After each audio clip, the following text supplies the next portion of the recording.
बहुत समय पहले की बात है। स्वामी विवेकानंद का बचपन का नाम नरेंद्र था। वे बचपन से ही बहुत बुद्धिमान थे। हर बात को समझने और परखने की आदत थी, लेकिन उनके मन में हमेशा एक सवाल रहता था, क्या सच में भगवान होते हैं? वे कई साधु संतों के पास गए, लेकिन किसी के जवाब से संतुष्ट नहीं हुए। फिर एक दिन उनकी मुलाकात रामकृष्ण परमहंस से हुई। नरेंद्र ने उनसे सीधा सवाल पूछा, क्या आपने भगवान को देखा है? गुरु रामकृष्ण मुस्कुराए और बोले, हाँ, उतनी ही स्पष्टता से जितनी स्पष्टता से मैं तुम्हें देख रहा हूँ। यह जवाब सुनकर नरेंद्र हैरान रह गए। पहली बार उन्हें लगा कि कोई व्यक्ति सच बोल रहा है। धीरे धीरे वे रामकृष्ण परमहंस के सबसे प्रिय शिष्य बने। लेकिन जीवन आसान नहीं था। कुछ समय बाद नरेंद्र के पिता का अचानक देहांत हो गया। घर की सारी जिम्मेदारी उनके कंधों पर आ गई। घर में खाने तक के पैसे नहीं थे। कई दिनों तक परिवार भूखा सोता था। नरेंद्र नौकरी की तलाश में इधर उधर भटकते रहे, लेकिन हर जगह निराशा मिली। एक दिन वे बहुत टूट चुके थे।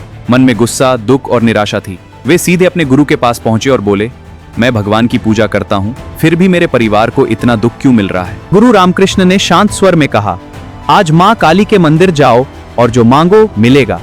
नरेंद्र तुरंत मंदिर गए। उन्होंने सोचा था कि वे धन और सुख मांगेंगे, लेकिन जैसे ही माँ काली की मूर्ति के सामने पहुंचे, उनके मुंह से निकला, माँ मुझे ज्ञान दो, शक्ति दो और भक्ति दो। वे वापस लौटे। गुरुजी ने पूछा, क्या मांगा? नरेंद्र बोले, मैं धन मांगना भूल गया। गुरुजी मुस्कुराए और फिर भेजा, लेकिन दूसरी और तीसरी बार भी वही हुआ। वे धन नहीं मांग पाए। तब गुरु रामकृष्ण बोले, जिसे दुनिया के लिए महान काम करना हो, उसे भगवान खुद चुनते हैं। उस दिन नरेंद्र समझ गए कि उनका जन्म केवल अपने लिए नहीं, बल्कि पूरी मानवता के लिए हुआ है। समय बीतता गया।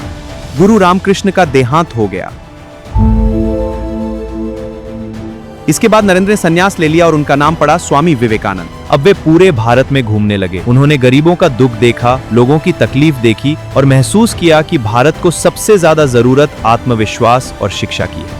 एक दिन की बात है। स्वामी विवेकानंद एक शहर में जा रहे थे। रास्ते में कुछ बंदरों ने उनका पीछा करना शुरू कर दिया। बंदर जोर जोर से चिल्ला रहे थे और उन्हें डराने लगे। स्वामी जी घबरा गए और तेज चलने लगे। तभी पीछे से एक बूढ़े साधु की आवाज आई, भागो मत, सामना करो। स्वामी विवेकानंद तुरंत रुक गए। उन्होंने मुड़कर बंदरों की तरफ देखा और दृढ़ता से खड़े हो गए। यह देखकर सारे बंदर पीछे हट गए और भाग गए। उस दिन उन्होंने जीवन का बहुत बड़ा सबक सीखा। डर से भागने पर डर पीछा करता है, लेकिन उसका सामना करने पर डर खुद भाग जाता है। कुछ वर्षों बाद स्वामी विवेकानंद अमेरिका पहुंचे। वहां वर्ल्ड पार्लियामेंट ऑफ रिलीजन में दुनिया भर के विद्वान आए हुए थे। शुरुआत में किसी ने उन्हें महत्व नहीं दिया। उनके पास अच्छे कपड़े नहीं थे, पैसे नहीं थे, रहने की जगह भी नहीं थी। 11 सितंबर 1893 को जब वे मंच पर पहुंचे तो उन्होंने अपने भाषण की शुरुआत की, मेरे अमेरिकी भाइयों। इतना सुनते ही पूरा हॉल तालियों की गड़गड़ाहट से गूंज उठा। लोग खड़े होकर उनका स्वागत करने लगे। उस दिन पूरी दुनिया ने भारत की आध्यात्मिक शक्ति को पहचाना। स्वामी विवेकानंद ने युवाओं से कहा, तुम कमजोर नहीं हो, तुम्हारे अंदर अनंत शक्ति है, खुद पर विश्वास करना सीखो। यह संदेश आज भी उतना ही प्रासंगिक है। उन्होंने अपना पूरा जीवन युवाओं को जागरूक करने और मानवता की सेवा में लगा दिया।